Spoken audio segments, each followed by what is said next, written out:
Live from the combined resources of News Channel 3 and KCOY 12, Salud, Carbajal, Justin Fareed. A live debate moderated by Scott Hennessy and Beth Farnsworth, featuring questions submitted by you. The commercial-free debate starts right now. Good evening, and thank you for being with us tonight. I'm Scott Hennessy from KCOY 12 News. Tonight, we will hear from the candidates who wish to succeed Lois Capps, representing the 24th District in the United States Congress. With us tonight are the two men who came out with the most votes in the June primary. Democrat Salud Carbajal is ending his third term as a Santa Barbara County supervisor. Republican Justin Fareed is vice president of his family's business, which makes sports medical devices. He also oversees a family cattle ranch. Our reporters tonight are Beth Farnsworth, anchor and reporter on KEYT News Channel 3. Tom Bolton is the executive editor of Newshawk. Jerry Roberts is co-founder of CalBuzz.com. Also with us is student journalist Nkechi Ikem from UCSB's campus radio station, KCSB. We are also being simulcast tonight for listeners on KCSB and KCLU Radio tonight. We're also streaming live at KCOY.com and KEYT.com. Here are the ground rules for our debate tonight. Both candidates will receive 2 minutes to make an opening statement. After that, our panel of reporters will begin their questions. They can ask questions on any topic. For all questions tonight, each candidate will have 90 seconds to respond. I will be sharing questions with the candidates that you have submitted to us via email and social media. And we will also give the candidates some opportunities to ask each other a question. I'll be reminding the candidates about the 90-second limit here, should it become necessary. We have a lot to cover in our hour tonight, and we thank the candidates in advance for their courtesy to each other so viewers can clearly hear the responses without interruption. After a coin toss just a few moments ago, Justin Fareed has been decided that he will go first with his opening statement. Well, thank you for the opportunity to be here this evening, and I'm honored to be your candidate for the United States Congress, to have the opportunity to represent you in Washington, D.C.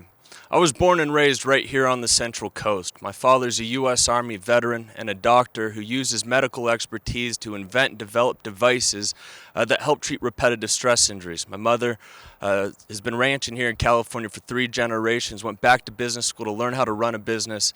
As a kid, I grew up packing boxes, taking inventory, going to different chambers of commerce around the community, working different trade shows, building this business from scratch and out of our garage.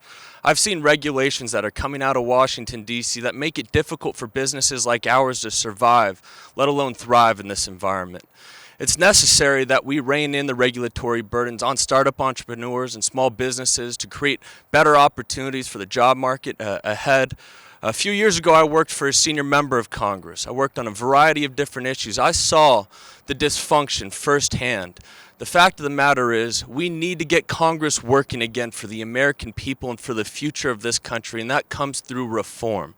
I've laid out a platform and look forward to discussing those issues of how we could get Congress working again for the American people. That's my goal and my objective, to bring a strong voice from the Central Coast to Washington, D.C., to make sure that we have the problems that we're facing here locally and nationally, from our local drought to the national debt, get addressed, and now. There's urgency. This is the most important election that we have had here on the Central Coast in more than 2 decades, and it's going to be one of the most important elections that we've had nationally.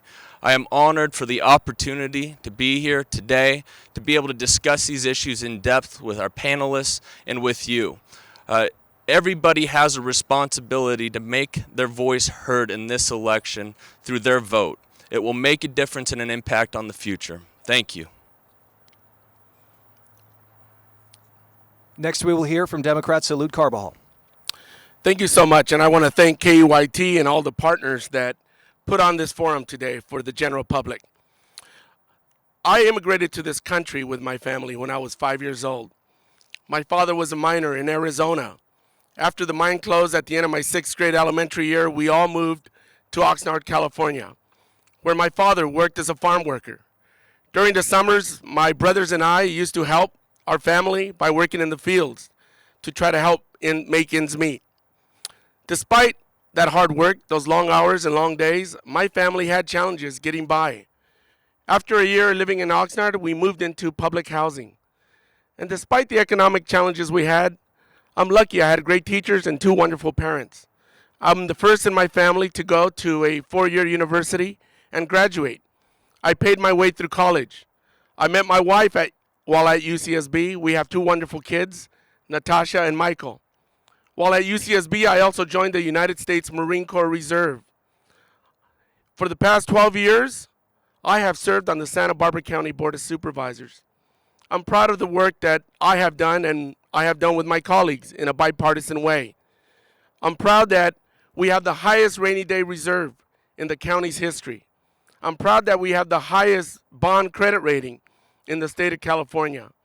I'm proud that we balanced our budget each and every year, while at the same time making important investments in our roads infrastructure and parks, making sure that we are taking care of the most vulnerable, the poor, children, seniors, and that we provide health insurance to our children in our county. I know what it's like to struggle. I want to run for Congress to make sure that I take that same bipartisan framework to try to find common ground to move forward solutions that will improve the lives of working middle-class families here on the Central Coast. I want Central Coast families to have the same opportunities I had growing up, working middle-class families to be able to get ahead. Now we begin with questions from our panel of reporters, starting with Beth Farnsworth from KEYT News Channel 3. My question deals with an environmental and economic impact that affects more than a dozen states throughout our country. It has to do with the future of oil, gas drilling, hydraulic fracturing, also known as fracking. Would you support that in the future off our coast? And do you believe that more government regulation would have helped prevent the Plains All-American oil pipeline burst at Refugio? Mr. Carbajal. Thank you very much. I do not support offshore oil development.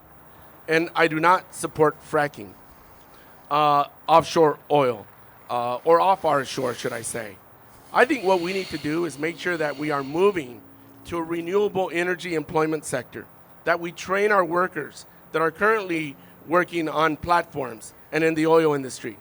The best thing we could do for our economy is to transition to a renewable energy economy, one that brings about new economic employment sectors, such as renewable energy. And I believe that's the best thing we could do for our county and the Central Coast. Mr. Fareed? Well, I believe there was two questions that you asked there. First and foremost, I'm very practical with this. I believe that we need to move towards a decarbonized future, but until that is widely accepted and accessible, we have to have a balanced approach in this regard. As long as things are done in an environmentally friendly way and conscious and are well regulated, then I am in favor of that. But I will and continue to move towards a decarbonized future. With regard to the Refugio oil spill, this was a clear example of bureaucracy at its finest. There was multiple different federal agencies, state and local bureaucracies that made it very difficult to address this issue in a timely manner. The Plains All-American Pipeline itself was regulated by the Department of Transportation. I think these types of things need to be regulated locally so that the locals have the ability to make the call and have the infrastructure in place to ensure that these types of spills do not happen. I think we could all agree that one drop of oil is one more than we need in our environment. It's important that this is implemented locally and that has local oversight. Our next question comes from CalBuzz.com co-founder Jerry Roberts. Thank you. Gentlemen, I want to ask each of you a separate 90-second question about your party and your national ticket. Mr. Freed, let me start with you. Do you think Donald Trump, the leader of your party and of the Republican ticket, is temperamentally suited to be commander-in-chief? And specifically, do you trust his judgment in handling America's nuclear arsenal and in sending young men and women of the 24th Congressional District into war? First and foremost, I believe in a checks and balances and that we have to improve the governance in the United States Congress. This has been my mission from the very beginning, is strengthening that institution. So regardless of who is commander-in-chief, whether it's a Republican or a Democrat or whomever is on that ticket, that the United States Congress has a voice and a say in how we're governed moving forward. What we have seen over the course of the last few decades is the United States Congress become a political body rather than a governing body, essentially relinquishing their power and control to unelected bureaucrats in different departments and agencies under the auspices of the presidency. It's important that Congress be reformed systemically to ensure that the voices of the American people are heard.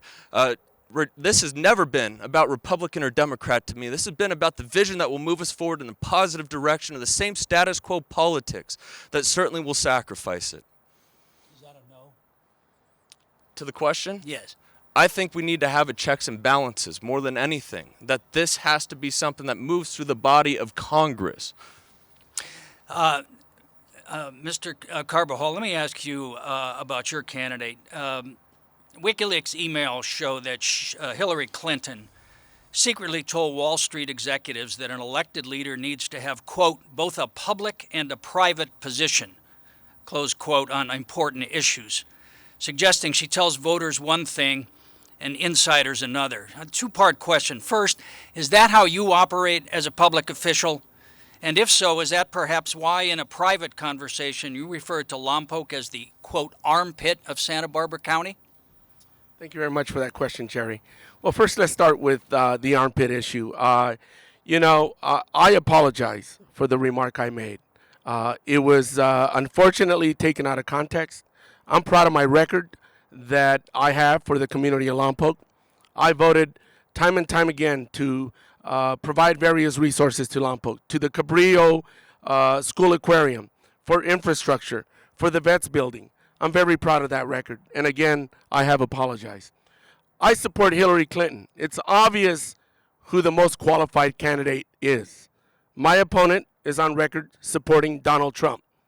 He can run away all he wants, but he was with him when he made degrading comments about women. He was with him when he made degrading comments about veterans. He was with him when he made degrading comments about the disabled and minorities.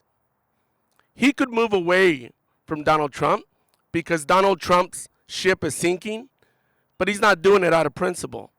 He's doing it for expediency to save his campaign. Sure.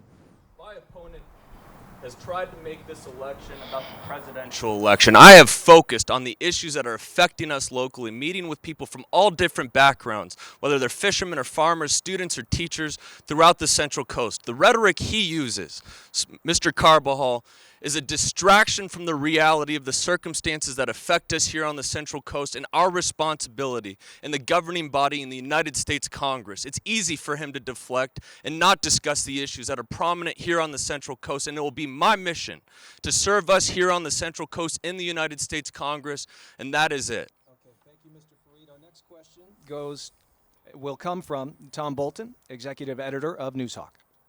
The 24th Congressional District's economy owes much of its strength to agriculture. Given its reliance on foreign labor, much of which is undocumented, please share your views on building a wall along the Mexican border, deporting those in the country illegally, and cracking down on employers who hire people who do not have the legal right to work in the United States. Also, should there be a path to citizenship for those working in our farm fields? Mr. Carbajal, maybe you can go first. Thank you very much.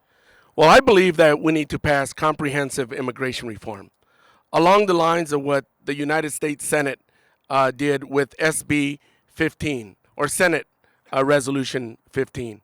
The House of Representatives never moved that forward. Comprehensive immigration reform should provide a path for citizenship. It should make sure that everybody goes through background checks who wants to pursue that opportunity, pays their taxes, and certainly we need to secure our borders. A wall is very silly. We know that only is a metaphor for so many other things. I believe that in order to have the type of workforce that various industries in our country depend on, such as agriculture, we do need to pass comprehensive immigration reform, because that will solve that problem. I believe that comprehensive immigration reform will bring people out of the shadows and allow them to continue to be constructive participants and contributors to our economy. That's what we need to do for our country to address these important issues. Mr. Fareed? Thank you, Tom, for the important question. Using terms like comprehensive immigration reform are talking points and platitudes that you often hear politicians use. As you may have noticed, we have not had a functional legal immigration process and system implemented here in the United States for multiple decades. This is why I will move to a proposal to go to a single subject rule in Congress so that every single piece of legislation that is voted on is only relative to that one topic. It's necessary that we cut out special interests in the partisan politics and focus on solutions for the future. In dealing with immigration, we need to make sure that we have strengthened borders, that we have an entry-exit visa process, that we have a fair, robust guest worker program for our agriculture. It's necessary that we have an opportunity here to deal with those issues one step at a time. Talking about amnesty or deportation are talking points and symptoms, not solutions. This is why we need to move to a single subject rule in Congress. This is why we need to deal with it one step at a time in a bipartisan fashion that bring lasting solutions for the future of this country. Okay, our next question comes from KCSB FM Radio Associate News Director KEYT-KCOY. Students are finding it increasingly impossible to pay for a four-year education. Scholarships and minimum wage jobs are simply not enough. In fact, government data published by the Wall Street Journal shows that the average 2015 graduate left with $30,000 in debt. What is your plan for making college more affordable for United States citizens? This is such a critical issue because it is strapping the future of this country down by debt. Student loan debt is the second highest form of household debt in the United States today. It's important that the government allow for students to be able to refinance their debt moving forward, and more critically, that they have the opportunity to find a job when they get out of college. This is a staggering job market that is being stifled by overregulation in our community and across this country. So we need to reform that systemically.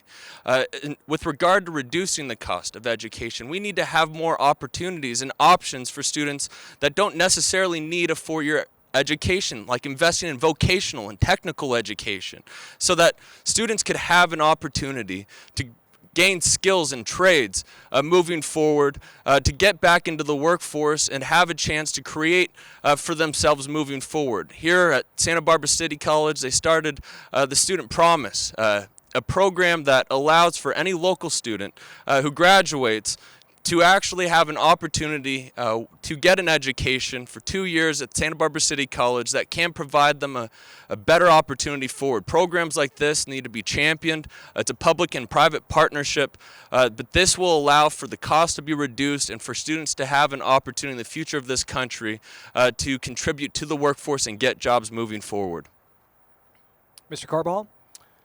Thank you, KEYT-KCOY, for that question. First, we need to start by making community colleges throughout our country tuition free. That is the gateway into a higher education for so many. We also need to make sure that we're expanding Pell Grants and financial aid to expand access so that more people could pursue a higher education. And we need to once and for all reform our student loan programs. Banks are making an inordinate amount of profit on the backs of students today. We need to make sure that we also allow for students to be able to refinance their debt burden, just like individuals are able to refinance their mortgages. Those are the types of things we need to do. I paid my way through school. I took out student loans. My daughter recently finished her education as well. I'm very familiar with the burden that many of our students and many of our citizens and residents who pursue a higher education face. And we need to do that on day one. Okay, we have received questions from some of our viewers who would like to know from the two of you. Eric from Santa Barbara asks via email, he says, as a small business owner, I've seen my healthcare premiums skyrocket. I'm at a $12,000 deductible for my family, After a 30% premium increase, it's obvious the ACA isn't working. How do you propose to change it before people like me who want to offer insurance to employees may have to stop altogether? Mr. Fareed, we'll begin with you. This is such a critical issue. We've seen premiums increase, deductibles skyrocket, coverage be dropped. There's a lot of flaws in this policy, and it is systemic to what is wrong in Congress today. There wasn't bipartisan participation in this law when it passed the first time. We need to have that moving forward. We need to make sure that people who have pre-existing conditions are covered by insurance companies. How we reduce the cost is opening up insurance to be bought across state lines so that there is more competition, to provide more options, to drive down the cost of insurance. We have to make sure that that people have the ability to take their insurance from business to or from job to job so that there's better portability of insurance moving forward. There's multiple steps that we have to take in order to improve this law moving forward with the mandates and the taxes that are ensuing. We need to bring this back before Congress to be reformed and to have the necessary due diligence that it was due the very first time before Ms. Pelosi said, pass this to find out what's in it. Well, now we know, and it's time to reform it. I will work to do this in a bipartisan way in the United States Congress and present more market-driven solutions so that there are more options that drive the cost down and give you more options. Mr. Carbajal? Thank you very much. You know, my opponent, like his party, have voted over 60 times to get rid of the Affordable Care Act. The Affordable Care Act has insured over 20 million Americans. It has required that insurance companies not exclude individuals with pre-existing illnesses. It took out lifetime caps. It's done a lot of good. But there's also a lot of room for improvement. We need to look at developing the public option, which was never fully developed. We need to make sure that we are containing premium costs. Premium costs are way too high. We need to make sure that we take some of that control away from the insurance companies, that we are also using the government's procurement power to make sure that we are procuring better prices for prescription drugs. Certainly competition is one of the ways to do this. But what we need to do is continue to make the Affordable Care Act better, not get rid of it. All right, we're trying something new here. Each candidate will have the opportunity to ask each other a question. Mr. Carbajal, you have the first opportunity. Thank you. Mr. Fareed, are you continuing in your support to ask Congress to investigate and defund Planned Parenthood? Well, it seems to me that you're putting words in my mouth because I did not say that to the begin yes with. Or no? Ultimately, in the bottom line is any program or agency or department that receives federal funding should have close oversight of Congress to ensure that there isn't waste or fraud moving forward. And this is across the board, and I am consistent with this. We have nearly a $20 trillion debt. We have to improve the oversight from Congress, and this is why I have moved a policy and will move a policy in Congress to go to a biennial budgeting system, a 2-year budget system that will provide better oversight and management of taxpayer dollars and focus a greater emphasis on how those dollars are being spent, separating the bad from the good, seeing what's working and what's not working, improving the law and making sure that whatever is being spent is actually yielding a return for taxpayers and is improving their lives. There are many programs that many different programs through Planned Parenthood that do yield a return and actually improve the lives, from cancer screenings to mammograms. I support things like that actually improve the lives of people moving forward, including preventative health care. Okay, Mr. Fareed, we'll turn from your answer to your question now of Salud Carbajal. Mr. Carbajal, you have seen you've been in county government for over 24 years, nearly as long as I've been alive. You were endorsed and supported by the establishment and insiders in Washington, D.C., from Nancy Pelosi and Lois Capps before a single poll was made, before a single vote was casted. We have a staggering national debt because of partisan politics, because of a lack of foresight and oversight from servant leaders because politicians take the politically expedient route. What are you going to do differently than you have done over the course of the last decade and a half as a county board of supervisor, where we've seen the largest growth of income inequality in a county, jobs leaving the county, that's made it sixth worst of any county in the entire nation? To address this economically, what is your plan to get Congress working again, and how will you improve the economy? Thank you very much for your question, Mr. Fareed. Well, let me share with you. I'm proud of my service, from serving in the Marine Corps to the last 12 years working in county government. I'm proud of the bipartisan work that I've done. I'm proud that I got early and broad support from so many individuals and residents throughout the Central Coast. I like to think that's an affirmation of my public service. You know, Mr. Fareed, at your age, I was serving in the Marine Corps. I was paying my way through school. I was trying to get by, making things work for my family, being involved in public service, on various commissions, being involved in our community. That's how I will do in Congress, what I've done here on the Central Coast over these many years, to work to improve people's lives, to pass policies that give opportunities to working middle-class families. For so many years, I have fought to address the issues of income inequality here on the Central Coast, to provide housing, to provide mental health services, to improve the lives of children and seniors. I will do the same thing that I've done locally in Washington. Quality gap is spread so great, it is the sixth worst of any county in the nation. You didn't give a single response of what you're going to do. Thank you, Mr. Freed. He gave his answer. We'll return now to our panel. Our next question from KEYT News Channel 3's Beth Farnsworth. Voters in 9 states, from California to Maine, will be deciding whether to expand or legalize marijuana laws in their state. And if you'd like to reveal whether or not you ever inhaled, you may do so. Also, though, want to know, will you vote for or against Proposition 64, and why? Mr. Carbajal. Thank you, Beth. I have been in favor of medical marijuana, and I'm also in favor of Proposition 64. I believe we have had a failed policy regarding marijuana in our state. We've incarcerated way too many people. I think as long as we do it right, like the state of Colorado, that we implement a framework that regulates this substance, that makes sure that it doesn't fall in the hands of our young people, underage people, that we treat it the same way that we treat alcohol. I think at the end of the day, we will have better policy and better outcomes here in the state of California, like other states have experienced. I am in favor of Prop 64. Mr. Freed? I, too, am in favor of Prop 64. When you look at what has happened over the course of many years on this fight on drugs and this war on drugs, and the people that have been incarcerated because of them, it is economically unfeasible, and it detrimentally affects the future and the lives of many people. It's already legal here in the state of California for medicinal purposes, as long as it is regulated well, with the intent to ensure that it's treated similar to alcohol.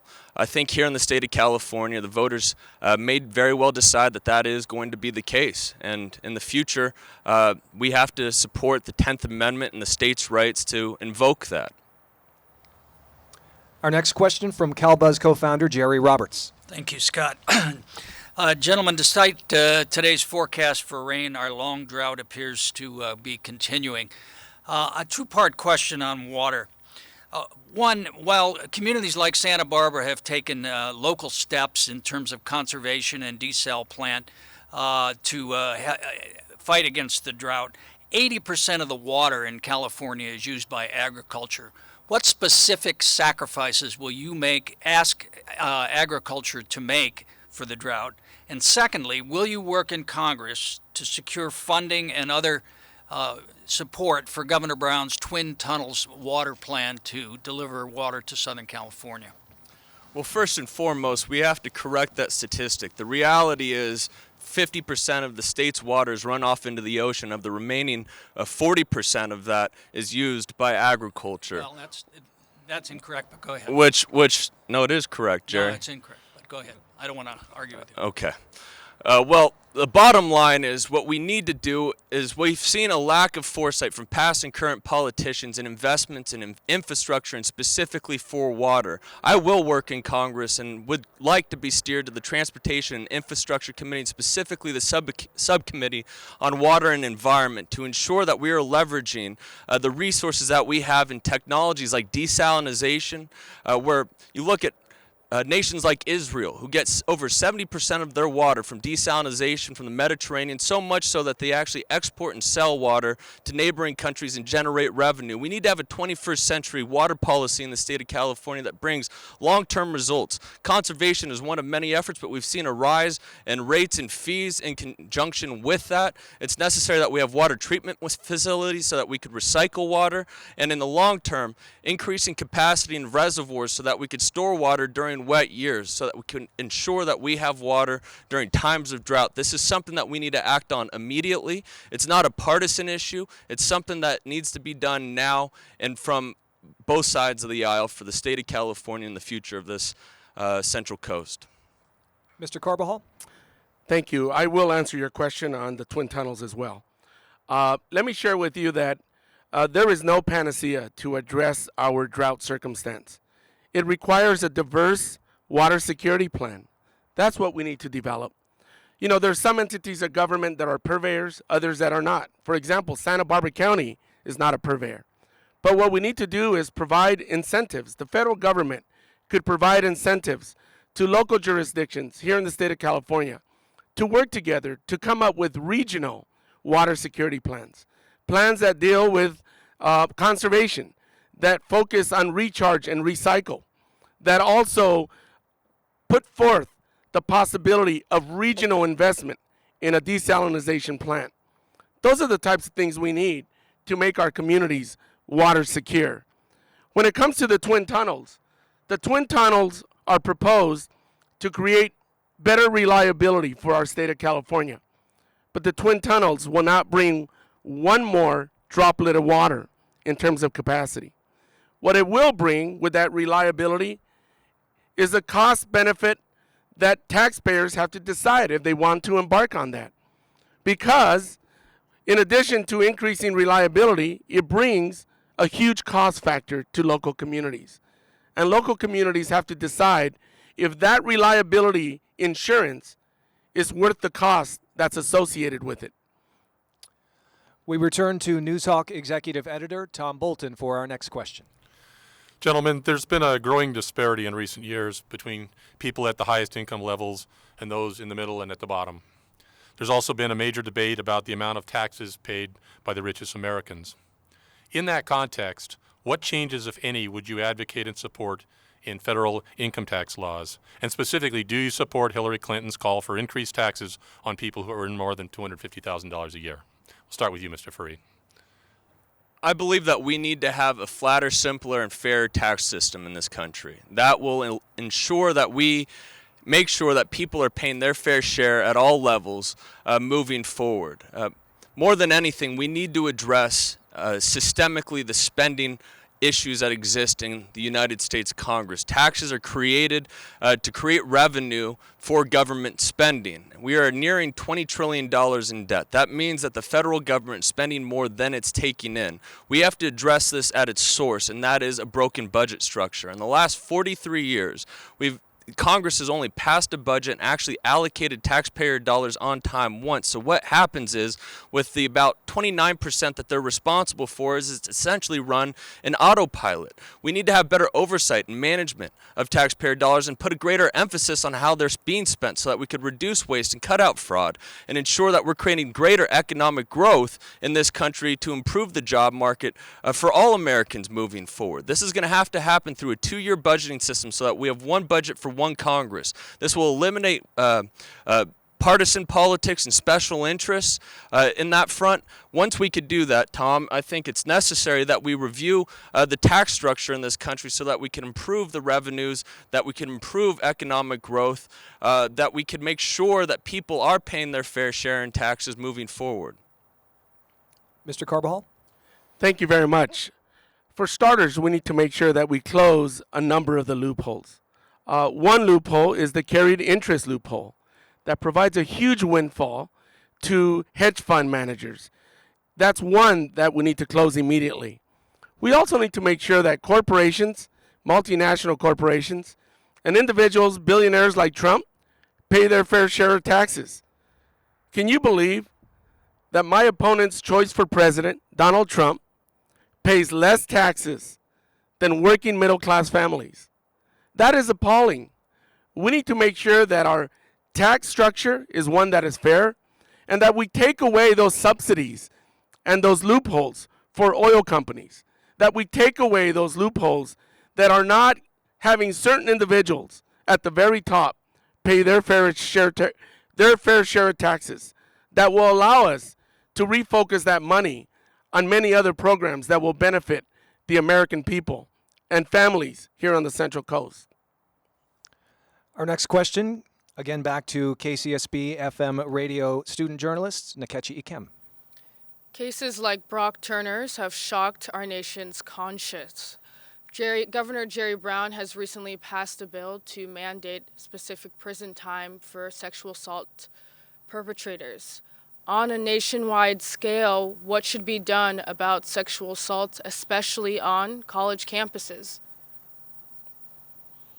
Mr. Fareed. I appreciate the question, and this is very serious.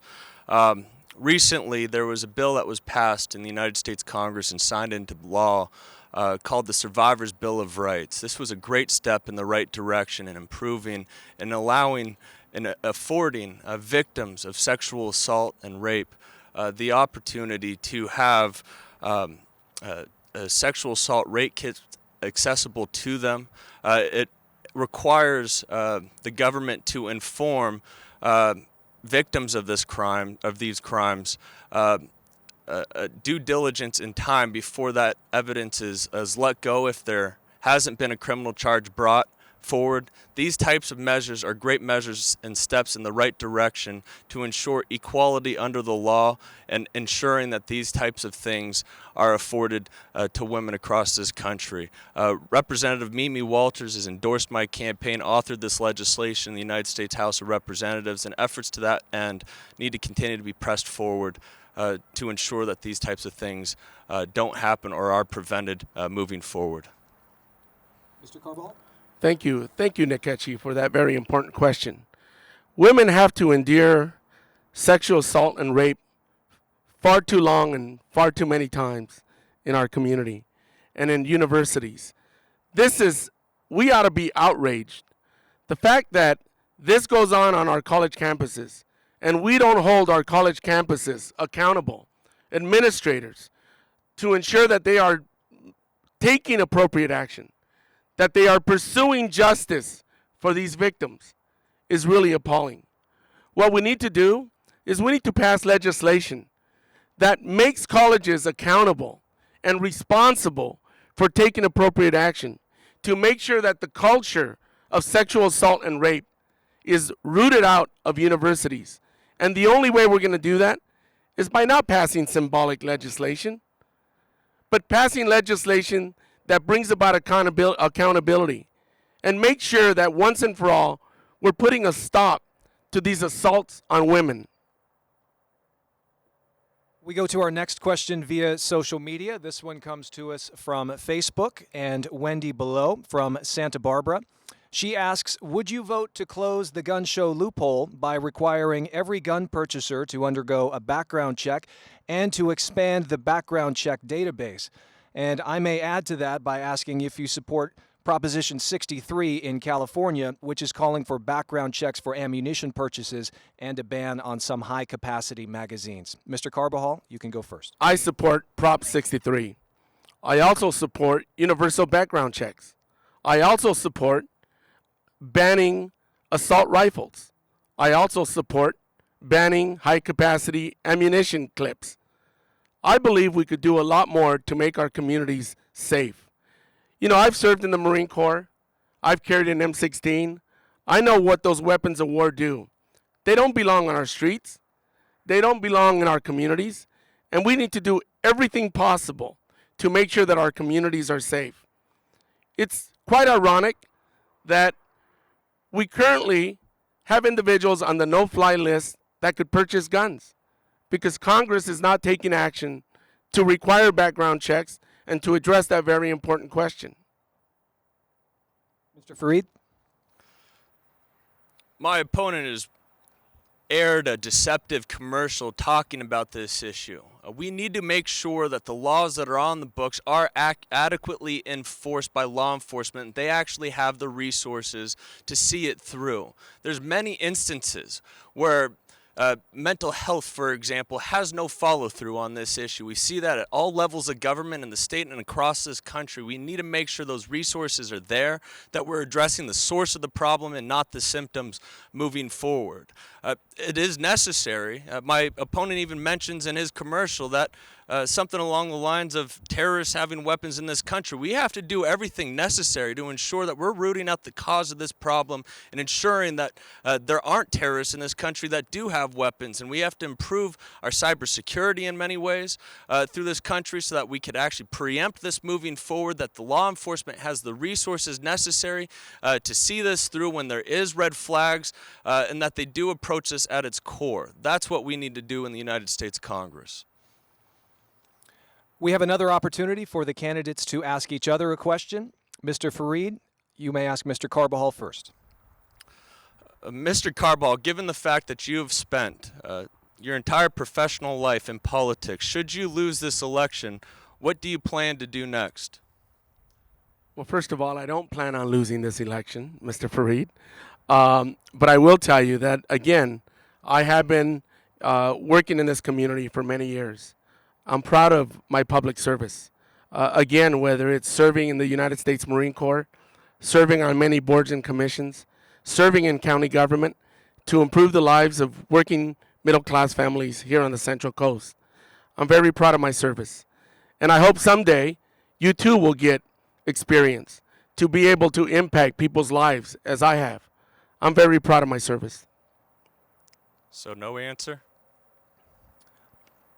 Mr. Carbajal, it's your turn to ask Mr. Fareed another question. Thank you. Mr. Fareed, how can you support the environment and the Central Coast against offshore oil drilling and the impacts associated with oil when you've accepted hundreds of thousands of dollars from the oil and coal industry? Well, that's categorically false. I have not accepted hundreds of thousands of dollars from the oil and coal industry. So for the record, that's false. What we do need to do is move towards a decarbonized future in this country, and we have the innovation, the technology to increase energy efficiency so that we're not consuming as much energy as we used to in the past, and we're going to continue to have the ingenuity and the innovators in this country that are going to move us in that type of direction. So I am optimistic that in the coming years we can do that and achieve that in this country, and I've stated that multiple times. So you and your committees did not receive hundreds of thousands of dollars from the oil and coal industry? My campaign committee has not. That is correct. You asked me two questions, and I've answered the question. So there you go. We return to our panel for our next question. Back to Beth Farnsworth. Okay, and somewhat along those lines, what do you think should happen to the Diablo Canyon nuclear power plant and why? Mr. Fareed?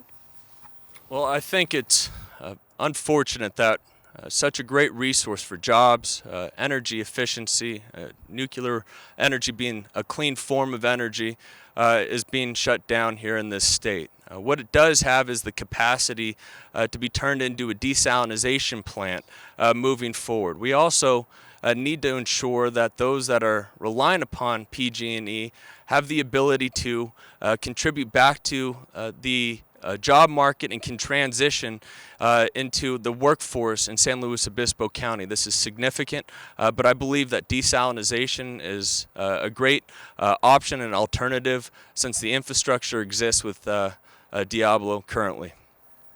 Mr. Carbajal? Thank you. I think the facility does allow for reuse for regional desalination. I think we also have the challenge of the stored spent fuel that we're going to have to grapple with. And the federal government needs to step up to partner with the San Luis Obispo community in a number of ways. One is to bring about more resources to ensure that that spent fuel is stored safely in that area. Two, we need to make sure that the Workforce Investment Opportunity Program brings about resources to retrain many of those displaced workers from the Diablo Canyon plant, to make sure that we are also bringing about resources from the federal government to create new renewable energy employment sectors, and that we retrain many of those displaced employees so that they can take up new well-paid jobs in this new economic employment sectors that should be developed. More importantly, we need to make sure that the federal government is working with the San Luis Obispo community to make sure that the targets, the timelines are being met in the agreement, the historic agreement that was reached with all the parties, the state of California, the PUC, PG&E, environmental groups, and many of the labor groups. Because we don't want to look 10 years from now and not have the right progress made to ensure that the economy of San Luis Obispo is not further damaged. Our next question is from Jerry Roberts. I want to return to this issue of campaign finance, and again, I want to pose a separate 90-second question to each of you. Mr. Carbajal, you have raised and spent some $3 million in this campaign, and you're ranked near the top of the list in the nation of money raised by non-incumbent congressional candidates. At what point should voters be concerned that maybe you're too good at this? And can you honestly tell us tonight that you are not influenced on policy matters by the political wishes of your donors? Thank you for that question, Jerry. I have always been a proponent of campaign finance reform. There is way too much money in politics, an extreme amount of politics, of money in politics. I do think that what Congress needs to do is to pass laws like the Disclose Act to make sure that there's more transparency in campaign finances. I am hopeful that one day a new Supreme Court will revisit Citizens United and change that decision so that we have more transparency and less money in politics. I am proud to be supported by Citizens United, the most prominent public interest organization pursuing campaign finance reform. There's way too much money in politics. I have always been for campaign finance reform and will continue to be so. Mr. Freed, the Los Angeles Times has reported that a vast amount of your campaign money has come from outside of the district. I believe it was 80% at the time of the primary. Why is that? Why are there so many people who are interested in sending you to Congress who don't live in the 24th district? And then secondly, following up on the oil question, you received more than $10,000 from the former CEO of Greco Oil, which has the worst environmental record of any energy company in Santa Barbara. What signal do you think that sends, and what's your policy about accepting money from oil companies? What was the first question, Jerry? The first question is why has so much of your money come from outside of the district rather than inside the 24th district? Well, that statistic doesn't adequately reflect the amount of supporters that have contributed from within the district, where we actually have more in-district supporters than we do out-of-district. I'm not a career politician. I haven't spent the last 24 years climbing the ranks behind closed doors to get to a certain point to run for Congress. I saw a problem with the United States Congress and the fact that it isn't effectively working for the American people today, that we haven't had real true servant leadership here on the Central Coast to Washington, D.C. and to the United States Congress, and have established nonpartisan ways to improve that structure moving forward. This is something that affects all of us as Americans. And I am blessed with the fact that so many people have made sacrifices, that have invested, that have gone out and helped build this campaign from the bottom up and from the grassroots level. It is because of the people around the Central Coast that I've said, reach out to your friends, your family members, your colleagues, your neighbors. We all have a responsibility and have the ability to make a difference. People are 7 times more likely to vote for somebody, to invest in their campaign if they hear it from someone they trust. That has been the model from this campaign. That's how I've turned this vision into a reality, to be able to compete with a machine politician like Mr. Carbajal. And real quickly about the Greco Oil contribution.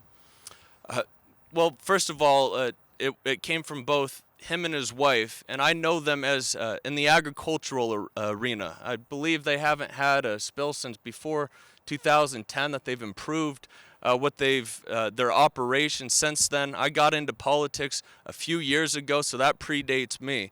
I'm here to support the agriculture community, and that's what I'm working to do moving forward, among others. Thank you, Mr. Fareed. Our next question, back to Tom Bolton.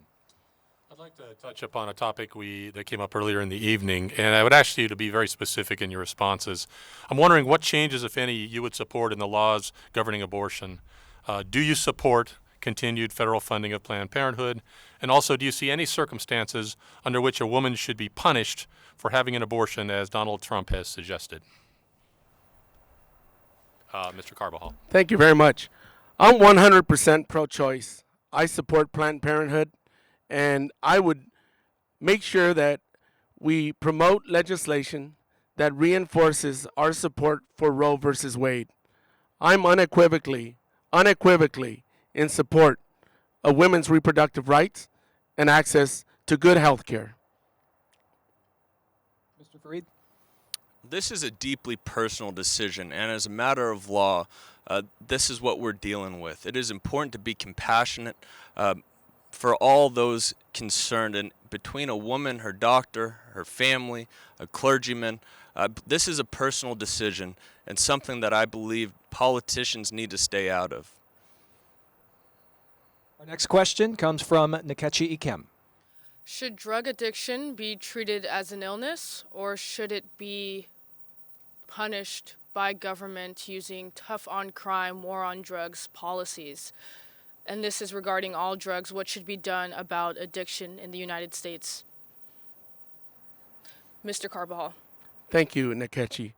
Well, I worked in the drug and alcohol field in the past, and addiction is a disease, and we need to make sure that we are moving forward with legislation that recognizes that, and that also brings about resources, treatment, intervention, and prevention programs to communities to better deal with these epidemics. I'm actually quite happy to see that one of the glimmers of hope in Congress was the opiate recent legislation that was passed in a bipartisan way. I think it allows for recognition that we need to do a lot more to address addiction throughout our country. Certainly, we need to take the approach that it's a disease and that we need to make sure that there's treatment available in all communities. Unfortunately, sometimes individuals who are under the influence, battling their addiction, do commit some crimes. But and those crimes have to be addressed. But I think we should recognize that it's a disease. We should recognize that we need to do more to help people to get into recovery and to work through their addiction in our society. Mr. Fareed? Can you ask the question one more time, please? Should drug addiction be treated as an illness, or should we punish it with tough on crime, war on drugs policies, as we've been doing? Well, they're two separate issues. If a crime is committed, there is the rule of law, and that needs to be addressed. But separately, yes, addiction is an illness, and it should be treated at the root. There are multiple programs that exist, and we have to improve upon those programs and ensure that the necessary resources are there to improve people's lives moving forward, to get them out of this time and place in their life and move them towards recovery so that they're self-sustainable moving forward, that they could actually move back into the workforce and improve their own lives and their community as well. Now to another viewer question, this one from Facebook. Vadim Shu asks, if you are elected, what will you do to alleviate partisan gridlock? Please speak to your intentions to work with the entire Congress and our next president on difficult foreign policy matters with ISIS and the Middle East and continued wars abroad. Mr. Fareed? Well, it's very difficult to answer that in a minute and 30 seconds, but this is why I decided to run for Congress. What I saw when I was in Washington, D.C. is that you've seen that politicians and politics has overridden good policy moving forward, and we have to reform this systemically. Outside of representing their constituency, not their party like my opponent espouses, the number one priority is representing your constituency. The most and the greatest responsibility Congress has is the oversight and management of taxpayer dollars, and the baseline is the budget. We need to reform that systemically so that we can remove what's working, what's not working, and improve upon these things moving forward. Moving to a single subject rule in Congress so that every single piece of legislation that is voted on is only relative to that one topic. We'll cut out the special interests and the partisan politics and get back to the substance and solutions to problems that we have. Sunsetting old legislation. So it's brought back before Congress periodically to separate the bad from the good, to see what's working, what's not working, moving forward is essential so that we could cut out waste, cut out fraud, and ensure that things that are being taxpayer dollars are being spent on are actually yielding a return, that they're up to date with today's national priorities, that we're integrating today's technologies that can improve efficiency and effectiveness moving forward. This is my passion, and this is exactly what I'll do as your representative to the United States Congress moving forward. This isn't about Republican or Democrat. I'm an American, and I care about getting Congress working again for all of us. Mr. Carbajal? Thank you. You know, patriotism is not about party. It's about doing what's best for our country. And I will do what I've done locally, and that's work in a bipartisan way to try to build the relationships, the trust that we need to be able to co-sponsor legislation, to find common ground. You know, I find it quite interesting that my opponent has talked about his experience playing high school football in 1 year for a disgraced member of Congress, a member who has resigned a few weeks ago under ethics clouds. I'm just baffled by that. You know, I have experience working in a bipartisan fashion, and I hope to be able to do the same in Washington. And I will work with whoever the next president is. And of course, that's President Hillary Clinton. I should get a moment to respond to that. Quickly, please. First and foremost, I haven't talked about high school football. I've grew up building a business. My family's been ranching here for 3 generations. I worked my tail off to get to UCLA as a walk-on running back and actually saw the field there. I had the opportunity to work for a senior member of Congress and worked with multiple members and their staffs to actually move legislation forward. Thank you. Thank you, Mr. Fareed. And thank you, Mr. Carbajal. I believe we're out of time, but that last question there certainly acted as a good opportunity for you both to say what you will do when you get to Congress. If you are to get to Congress, of course. Thank you both for being here, Salud Carbajal and Justin Fareed. I'd also like to thank our panel, Beth Farnsworth, Tom Bolton from Newshawk, Jerry Roberts. I skipped over Jerry, sorry about that. And KEYT-KCOY down at the end. I am Scott Hennessy. Thank you both for sticking to the time and giving well-thought-out answers tonight. I think the viewers and the voters out there certainly benefited from this tonight. Thank you all for having been with us on KEYT and KCOY 12. Good night.